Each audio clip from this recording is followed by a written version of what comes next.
నువ్వేం పని చేయకపోయినా బైబిల్లో మంచి మంచి పేర్లు పెట్టుకున్నావు, భక్తుల పేర్లు. నీ సాక్ష్యమే బాగోదు. నీ పేరు ఎగ్జాంపుల్ ఏలియా. దేవదూతలు రే ఏలియాని తీసుకురండి రా, తీసుకొచ్చి అక్కడ నుంచో పెడతాడు. ఏం ఏలియా, నేను నిన్ను తయారు చేసుకున్నాను, నువ్వు తప్పిపోయావు. నేను నా కుమారుని పంపించాను నీకోసం. ఆయన దెబ్బలు తిన్నాడు, నీకోసం తిట్లు తిన్నాడు, నీకోసం ఉమ్మించుకున్నాడు, నీకోసం ఏడ్చబడ్డాడు, నీకోసం ప్రాణమే పెట్టాడు. మరి నువ్వు నా కోసం ఏం పెట్టావు ఏలియా అని అడుగుతాడు.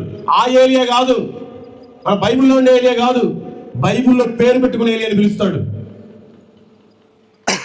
అయ్యా, మా పాస్టర్ గారు సభలు పెడితే భోజనాలు చేసేది నేనేనయ్యా, కానీ అన్నిట్లో నేను బాగానే ఉంటాను, కానీ ఒక్క 90 వేయకపోతే నాకు తలకాయ పని చేయదయ్యా. రే తీసుకుంటారా, నరకం అప్పుడు ఓపెన్ చేస్తారు, వేసేయటమే.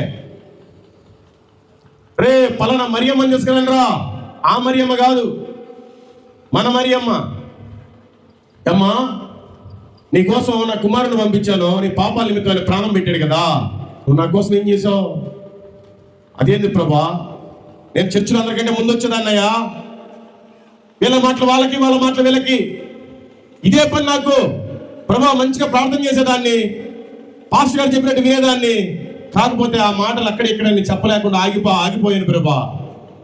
అరే తీసుకెళ్ళండి రా, నరకంలో వేసేయటమే.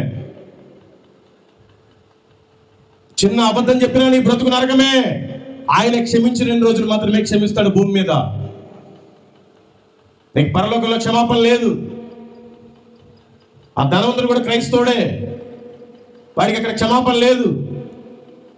అందుకే నువ్వు ఇక్కడ క్షమాగుణం కలిగి ఉండు, క్షమాపణ పొందు, రక్షణ పాడు చేసుకోబాకు, సాక్ష్యాన్ని పాడు చేసుకోబాకు. అప్పుడు పిలుస్తాడు, అరే మల్లికార్జునరావుని తీసుకురండి రా.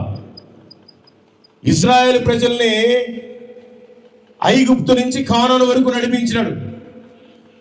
చిన్నగా గొనుగుడు సనుగుడు ఉంటేనే మోషే గారు కానానికి వెళ్ళలేకపోయాడు. అరే వీడు ప్రతి మీటింగ్ లో నా పిల్లల్ని తిట్టుకొని తిడతాడు రా, వీడిని తీసుకురండి రా, ఇక్కడ పెట్టండి. ఎరా మల్లికార్జున, నువ్వెందుకు నా పిల్లల్ని ఆ విధంగా మాట్లాడావు?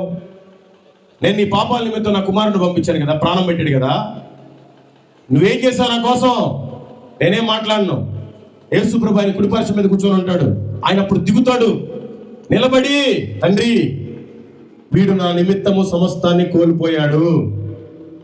వీడు పెట్రోల్ బంక్లో స్నానం చేసేవాడయ్యా, కంపు కొట్టేది ప్రభు, అక్కడ దోమలకి చాపేసుకొని పడుకునేవాడు, నెలకు ఒకసారి వెళ్ళేవాడు ఇంటికి సువార్త ప్రకటించి, ఇది నీ రాజ్యంలో చేర్చుకో తండ్రి అని మనకి ప్రభు సాక్ష్యం ఇవ్వాలి.